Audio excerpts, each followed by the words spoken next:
Assalamu alaikum, ladies and gentlemen. मेरा नाम है Mohammad Arham Naeem and you're watching UMT TV. Ladies and gentlemen, आज हमारे साथ जो गेस्ट मौजूद हैं वो ख़वातीन के लिए एक सिंबल ऑफ पावर समझी जाती हैं और माशाल्लाह बहुत बड़ी-बड़ी अचीवमेंट्स हैं उनकी लाइफ में। K2 की G1 और G2 को सर करने वाली पहली खातून हैं, एक बॉक्सर भी हैं। जी हाँ, I am talking about none other than ma'am Naila Kiyani. अस्सलाम वालेकुम मैम। अस्सलाम वालेकुम, कैसे हैं आप? जी अल्हम्दुलिल्लाह, आप सुनाएं कैसी हैं? ठीक-ठाक हैं? अल्लाह का शुक्र है, थैंक यू। अच्छा मैम, पहले तो टॉपिक पर बात करने से पहले ये बताएं कैसी हैं आप, जिंदगी कैसी गुजर रही है? अल्लाह का शुक्र है। अभी मैं आई थिंक मुझे भूल गया है क्योंकि last weekend actually I just came back from Pakistan. तो वो पाकिस्तान में टू टू मंथ्स रही थी एक्सपीडिशन पे, तो बहुत बिजी था। तो ये लास्ट वीक बस रिलैक्स कर रही हूँ। अच्छा मैम, आपकी माशाल्लाह जो आपकी जर्नी है वो ख़वातीन में बहुत पॉपुलर है स्पेशली और मेल्स में भी, because you are actually the only women जिन्होंने G1 और G2 की पीक्स 8000 मीटर के ऊपर उसको सर किया है। तो मैम कुछ जर्नी हमारे व्यूअर्स के साथ शेयर करें, how was the experience? Experience actually बहुत मुश्किल था मुझे। मैं एक्चुअली इस साल से स्टार्ट करती हूँ। इस साल मैंने K2 एंड G1 सबमिट किया दोनों। और K2 वैसे भी K2 इस साल से पहले मुझसे एक्चुअली 1 घंटा पहले समीना बेग ने सबमिट किया था। उससे पहले किसी फीमेल ने सबमिट नहीं किया। लेकिन K2 के बाद एक और पहाड़ 8000 का सबमिट करना, और किसी इस साल से पहले किसी ने भी पाकिस्तान में सबमिट नहीं किया था, किसी मेल फीमेल ने नहीं किया था। तो हमारी टीम, हम 3 लोगों की फर्स्ट थी। We are the first people actually जो K2 जो इतना मुश्किल पहाड़ है उसके बाद एक और करना। तो मेरा एक्चुअली प्लान था, मैं नागा पर्वत पे भी गई थी कि वो भी सबमिट करूं, तो 3 चोटियां एक साल। बिकॉज ये हो रहा है कि जो बाहर की खवातीन है ना, बाहर की फॉरेनर्स है, वो फीमेल ज्यादा नहीं है, 3-4 है। वो एक एक तो आई डोंट नो, आपने सुना होगा जो निर्मल पुरजा है जिसने 14 पीक्स एक ही साल में की थी, 8000 पीक्स, वो उनका रिकॉर्ड तोड़ रही है। कुछ और लड़कियां जो 14 पीक्स कर रही हैं और काफी स्पीड से कर रही हैं। तो मुझे पता है कि माउंटेनियरिंग यहाँ की कम्युनिटी उनको बहुत ज्यादा फॉलो करती है, और वो मतलब ऐसा उनको देख के ऐसा सोचा जाता है कि यही कर सकती हैं, हम लोग नहीं कर सकते। क्योंकि अगर सोचा जाए तो हमारी 8000 की जो सबमिटर्स हैं, मैं और समीना है, और समीना ने काफी साल पहले स्टार्ट किया था। और वो उनकी मतलब उनकी बहुत बड़ी अचीवमेंट है, लेकिन उन्होंने तीसरी अटेम्प्ट में किया था। तो कोई और फीमेल थी नहीं जो इस फील्ड में आगे जा रही थी। तो मुझे अपना शौक था वैसे भी। मैंने जॉब छोड़ के यहाँ से मैं अपने एक्सपीडिशन पे गई थी, तो मेरे पास टाइम था, फैमिली की सपोर्ट थी, तो और हिम्मत थी। तो मैंने सोचा था कि मैं स्पीड करूंगी समिट। K2 के बाद G1 और फिर नागा पर्वत। तो नागा पर्वत एक्चुअली कैंसिल हो गया मानसून की वजह से। पाकिस्तान में काफी एक्चुअली इश्यूज, डिस्ट्रक्शन हुई है। वो उसने नागा पर्वत के मौसम को भी खराब किया, और उधर एवलांचेस बहुत ज्यादा आए, तो मैं बेस कैंप से वापस आई। तो मैं चाहती थी बेसिकली अपने, एक तो मैं आई गेस इस पे ज्यादा बात करूंगी, मैं चाहती थी कि रोल मॉडल अपनी बेटियों के लिए बनूं। क्योंकि मेरा एक इम्पॉसिबल गोल था जो कि पाकिस्तान में 75 सालों में किसी ने सोचा नहीं था कि कोई लड़की K2 पे जाएगी, और जिन्होंने ट्राई किया था नहीं हो रहा था। K2 के फौरन बाद एक और पहाड़, K2 से पहले मतलब 1 साल का मेरा ये करियर 1 साल का है। यूजुअली जो मेल भी आते हैं ना पाकिस्तान में माउंटेनियरिंग से, वो गिलगित बल्तिस्तान से होते हैं। गिलगित बल्तिस्तान से बाहर बहुत कम माउंटेनियर्स हैं, बिल्कुल। गिने चुने हैं। तो और इतने अरसे में, इतने कम अरसे में किसी ने भी नहीं किया। गिलगित बल्तिस्तान के लोगों में है, उनमें पोटेंशियल है, लेकिन अपॉर्चुनिटीज उनको कम मिलती हैं, तो उनसे भी नहीं हो पाया। तो मैं ये चाहती थी कि मैं अपनी बेटियों के लिए रोल मॉडल बनूं। ये जो थिंकिंग है आपकी, ये थिंकिंग अगर हमारी सारी ख़वातीन की हो, हमारे लोगों की हो, तो हम एज़ अ नेशन बहुत तरक्की कर सकते हैं। Hats off to you.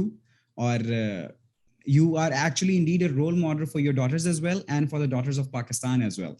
Ma'am, I want to know कि G1 G2 को सर करना, it has never been easy. It's a difficult task. Difficulties क्या क्या फेस करने को मिली as a female and as a mountaineer in general? G2 मैंने last year submit किया था। G2 जब प्लान कर रही थी एक्चुअली, तो one of the difficulty was, एक तो इन्फॉर्मेशन अवेलेबल ही नहीं थी। अभी मैं इसलिए अवेयरनेस क्रिएट कर रही हूँ ताकि जिन लोगों को माउंटेनियरिंग करनी है, और this is one of the reason why ये भी जो कर रही हूँ टॉक, इसमें ताकि लोगों को इन्फॉर्मेशन हो, क्या अगर उनको शौक है कैसे करना है। कोई इन्फॉर्मेशन अवेलेबल नहीं थी। तो बेसिकली मुझे बहुत ज्यादा डिग आउट, 2 साल मुझे लगे थे रिसर्च करने में, पिक करने में, कहाँ जाऊं, कैसे जाऊं, क्या क्या करना है। और लोग बहुत ज्यादा डिस्करेज करे थे मुझे, for the right reason, because मेरी स्टोरी अनयूजुअल है। यूजुअली 8,000 की पीक पे जाना नहीं चाहिए। स्लोली स्टेप बाय स्टेप जाना चाहिए। मेरा ये पहली पीक थी मेरी, तो इसलिए मैं अगर किसी और को सजेस्ट करूंगी तो बोलूंगी नहीं, प्लीज आप पहले ट्राई करें। एक्चुअली पीक पहली थी, लेकिन मैंने 5,600 मीटर्स की हाइट तक जा चुकी थी। वो पीक नहीं थी, वो पास था, तो आई न्यू कि मेरी बॉडी कैसे रिएक्ट करेगी। तो लोग थोड़ा सा मिसअंडरस्टैंड कर जाते हैं, तो मुझे बहुत से मैसेजेस भी आते हैं कि हमें K2 सबमिट करनी है।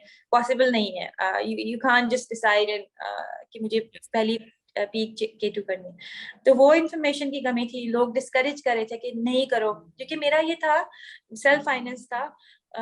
तो मुझे इशू नहीं था कि मैं अपने पैसे लगा रही हूँ, तो अगर नहीं होती तो कोई मसला नहीं है। मुझे बस ये था कि मैं अपनी बॉडी ट्राई करनी है इतनी हाइट पे, फिजिकली मेंटली जहां तक जा सकती हूँ जाऊंगी। 7,000 वाज माय लिमिट। ये था एक। और दूसरा ऑब्वियसली इतनी ज्यादा और फीमेल पॉइंट ऑफ व्यू से जो इन्फॉर्मेशन थी वो भी नहीं थी, क्योंकि एक समीना बेग है, but she is not very accessible, मतलब उनसे बातचीत करना इजी नहीं है। वो सोशल मीडिया है, कैसे उनकी टीम यूज करती है। तो और भी कोई कोई आर्टिकल्स, कोई कुछ नहीं था, कोई किसी का इंस्टाग्राम नहीं था, फेसबुक नहीं था जिससे जाके देखा जा सकता था कि क्या क्या माउंटेनियरिंग, मतलब मैंने जो कुछ कुछ इसलिए छोटी छोटी वीडियोस बना के अपलोड करती हूँ ताकि लोगों को पता चले कि व्हाट्स इन्वॉल्व। मैम, नांगा पर्वत से आपने बताया बेस कैंप से वापस आना पड़ा, तो फ्यूचर में प्लान है नांगा पर्वत को सर करने का? इंशाल्लाह मेरा प्लान है जो पाकिस्तान में, जस्ट फॉर अदर्स अवेयरनेस, क्योंकि सबको नहीं पता होता पाकिस्तान में 8,000 मीटर की पीक की सिग्निफिकेंस भी बताऊंगी इस सवाल के बाद। जी। पाकिस्तान में 5 है पीक्स जो कि 8,000 मीटर से बुलंद है।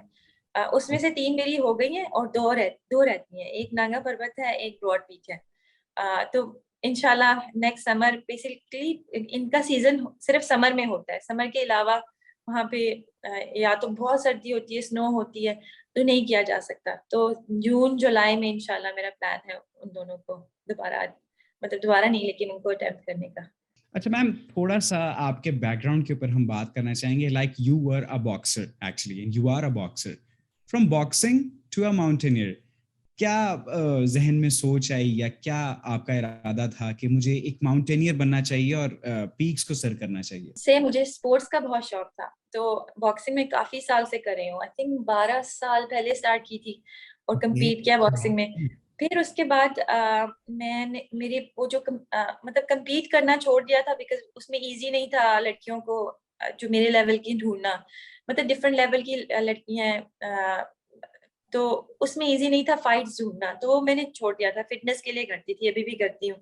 शायद दोबारा चैंपियनशिप्स की तरफ जाऊं इंशाल्लाह।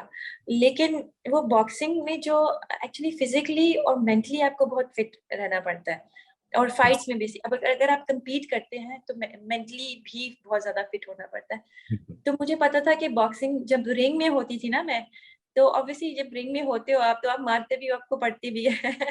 तो उसमें, हाँ, उसमें मेंटली आपको बहुत ज्यादा अपने आप को शार्प रखना पड़ता है कि नहीं, मुझे अगर लग भी रही है ना तो I need to attack back. और उसको तो वो कभी कभी जो 2 मिनट्स के राउंड होते हैं ना, तो एमेच्योर में 2 मिनट्स के 3 राउंड होते हैं। वो 2 मिनट इतने लंबे लगते हैं कि आप सोचते हैं कि कब खत्म होंगे, कब खत्म होंगे। तो मेंटली आपको अपने आप को स्ट्रांग बना के कि नहीं, I need to stay there, I need to be. As a boxer भी और एज अ माउंटेनियर भी, फैमिली सपोर्ट आपके साथ हमेशा से रही है। That's the main point. लोगों ने क्रिटिसाइज भी किया होगा, because as a female you face a lot of criticism, तो उसका रिस्पॉन्ड किस तरह से देती थी और स्टिल आज भी किस तरह देती हैं? फैमिली सपोर्ट बहुत ज्यादा इम्पोर्टेंट है। और ये मैं अपनी स्टोरी से सिर्फ ये नहीं कि मैं मेरा सिर्फ मैसेज ये नहीं होता कि आप अपने गोल बनाएं और अचीव करें। मैं एक्चुअली जो मेल है ना हमारी सोसाइटी में, उनको भी मैसेज देती हूँ कि अपनी जो फीमेल्स हैं आपकी लाइफ में उनको सपोर्ट करें, क्योंकि अनफॉर्चुनेटली हमारी पाकिस्तान की सोसाइटी, इसीलिए मैं बहुत इसलिए मैं अगर कोई मुझे बोले कि आप आके, हमारी लेडीज हैं, whether they're students or their moms, मैं उनसे बात करी, मैं एग्री हो रही हूँ उनसे बात करने का, बिकॉज बहुत ज्यादा कंट्रोल किया जाता है। एक्चुअली सिर्फ फीमेल को नहीं, फीमेल को ज्यादा किया जाता है हमारी सोसाइटी में, मेल को भी अनफॉर्चुनेटली बहुत ज्यादा कंट्रोल किया जाता है। जब हम अपने पेरेंट्स के घर होते हैं, मेरे साथ भी ऐसा हुआ है, ऐसा नहीं कि मैं हमेशा से मेरे पास सपोर्ट थी। जब हम छोटे होते हैं, माँ बाप के घर होते हैं, माँ बाप unfortunately for the right reasons, तो उनको लगता है कि वो हमारे भले के लिए कर रहे हैं, लेकिन सम ऑफ दैट एक्चुअली लिविंग, क्योंकि मैंने पाकिस्तान से बाहर यूके में, दुबई में काफी टाइम गुजारा है, तो ये क्या बोलते, कंस्ट्रक्टिव क्रिटिसिज्म है, कंस्ट्रक्टिव फीडबैक है कि हमें ये चीज सोसाइटी में चेंज करनी है। Ma'am, females are, what I think is के they are as strong as males. खवातीन पायलट्स बनती हैं, मिलिट्री ऑफिसर्स बनती हैं, you are a mountaineer, boxers, other field के अंदर बहुत ज्यादा एक्सेल करती हैं। मेन इशू यही आता है कि या तो सपोर्ट नहीं मिलती या लोग क्रिटिसाइज करते हैं। तो आप क्या समझती हैं हमें इस पॉइंट पर? एक तो माशाल्लाह आपकी एग्जाम्पल बहुत बेहतरीन, हमारी खवातीन, हमारी बच्चियों के लिए। आप क्या समझती हैं पेरेंट्स को किस तरह का रवैया अपनी बच्चियों के साथ रखना चाहिए in order to enhance their confidence? I think parents को वेरी ओपन होना चाहिए, बहुत ओपन होना चाहिए अपनी बच्चों के साथ, बेटियों के साथ। उनको ये बोलना चाहिए क्लियर वर्ड्स कि तुम्हें जो भी तुम्हारा पैशन है, वेदर इट्स करियर या आउटसाइड करियर सपोर्ट, स्पोर्ट में you have our full support. तुम्हें हम जिस तरह की सपोर्ट चाहिए हम वो करेंगे। ये क्लियर कम्युनिकेशन होनी चाहिए। और जब अगर वो स्टार्ट करें समथिंग दैट्स मे बी,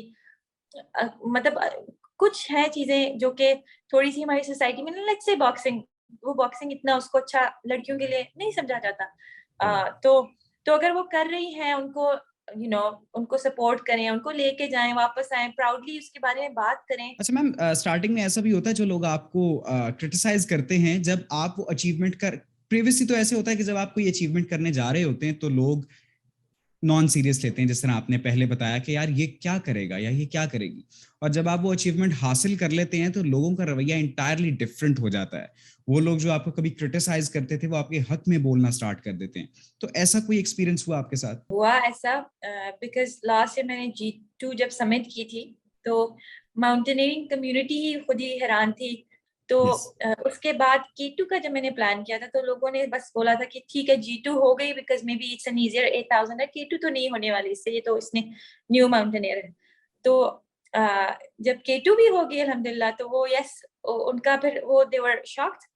और K2 के बाद जब D1 हुई तो उसके बाद तो कम्प्लीटली चेंज, क्योंकि बेसिकली लाइक आई सेड, ये K2 पहले किसी ने नहीं किया था, फीमेल ने, इस साल से पहले।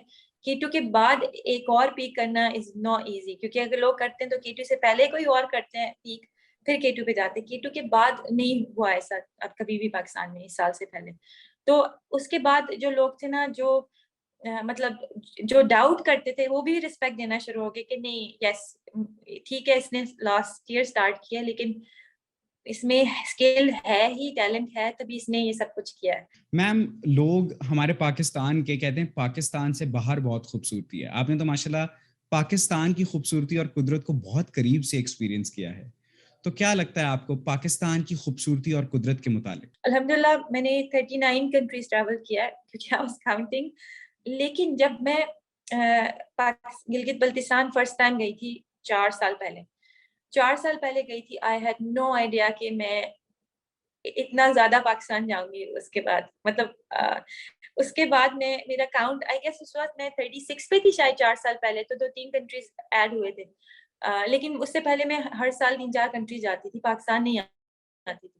लेकिन उसके बाद अब मैं कॉन्स्टेंटली, अभी ऑलमोस्ट हर महीना 2 महीने बाद पाकिस्तान मैं आती हूँ, ट्राई करती हूँ पाकिस्तान आने का।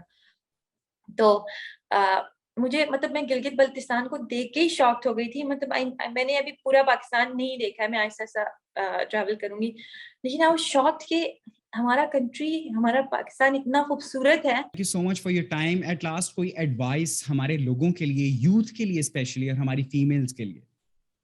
फीमेल्स के लिए आई सेड अर्लियर, मैं उसको दोबारा रिपीट करूंगी बिकॉज वेरी इंपॉर्टेंट। कुछ रिस्ट्रिक्शंस नहीं दें अपने आप को। Don't restrict your mind, don't restrict yourself. क्योंकि अगर आपको कुछ लगता है ना, आपका गोल है जितना भी बड़ा हो, जितना भी बड़ा हो, लेट्स से किसी का गोल है एस्ट्रोनॉट बनने का, तो don't think oh no Pakistan में हूँ, पैसे नहीं है, पाकिस्तान में एस्ट्रोनॉट प्रोग्राम नहीं है। जस्ट डिसाइड कि you want to be an astronaut and then make it possible. उसको वो रास्ते खुलते जाएंगे। तो आप हमारे यूजुअली हम ये होता है एज अ ह्यूमन बीइंग, हम जब कोई गोल का सोचते हैं तो हम ये सोचते हैं कि किस वजह से ये नहीं हो पाएगा, हम वो वजह सोच के उसको स्टॉप कर देते हैं। Don't think like that. Just have big goals and go for them. You are truly a symbol of power for our youth and for our female especially. अगर आप जैसी थिंकिंग और आप जैसे लोग हमारी नेशन में और हों तो ये नेशन बहुत जल्द तरक्की करेगी। Thank you so much ma'am for your precious. Thank you so much. Thank you. Ma'am Naila Kiani हमारे साथ मौजूद थी और बड़ी बेहतरीन उन्होंने आपके साथ अपनी जर्नी शेयर करी। और एट लास्ट यही एडवाइस आपको देता चलूंगा, जिस तरह उन्होंने फरमाया अपनी बच्चियों को, फीमेल्स को सपोर्ट करें, because they are actually the future of Pakistan. फिर मुलाकात होगी किसी और शो में और किसी और नए टॉपिक के साथ। तब तक के लिए अपने मेजबान मोहम्मद अरहम नईम को दीजिए इजाजत। अल्लाह ने के मान।